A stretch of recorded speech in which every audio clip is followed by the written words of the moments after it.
અમે જોઈએ આ લાઈન અને લાઈનને જોયા પછી અમારા તો હર્ષનો પાર નથી રહેતો. લાઈન છે પણ દાદા માટે આ લાઈન છે. મને અંદરમાં દાદા નથી દેખાતા, લાઈનમાં ઉભે રહેલા માણસોના હૃદયમાં દાદા દેખાય છે કે દાદા તો અહીંયા બેઠા.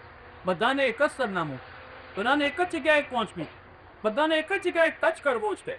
દરેકના હૃદયની અંદરમાં હું દાદાના દર્શન કરું છું.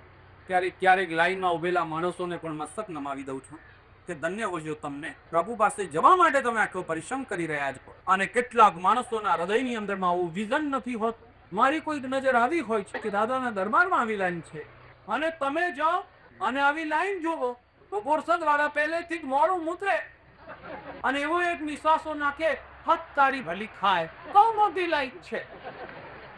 અલ્યા તું શું કરવાને પેટ બાળે છે? તારી દુકાન પર માં જો આવી લાઈન લાગે તો સાચું બોલજો. દીકરાને ફોન કરે કે બેટા આવી જા, 10 મિનિટ માટે આવી જા. અને દીકરો ના પહોંચ્યો તો બોરસદ વાળો તો બૈરીને ઉભો રાખી દે. ચાલ એક બાજુ તું પણ તો ફરી નાખો, એની અંદર કરું તું ત્યાંથી અંદર રાગ ન જવા દેવું જોઈએ. દુકાનની લાઈન જોઈને જો તમને આનંદ થતો હોય તો દાદાના દરબારની લાઈન જોઈને તો ડબલ આનંદ થવો જોઈએ કે મારા પ્રભુના દરબારમાં લાઈન છે. શું છે પ્રભુના દરબારની અંદરનો મહિમા? જ્યારે જોતો ત્યારે, જ્યારે જાણતો ત્યારે લાઈન વગર તમને પૂજા. અને એ જ પ્રભુનો મહિમા, એ જ પરમાત્માનો મહિમા છે.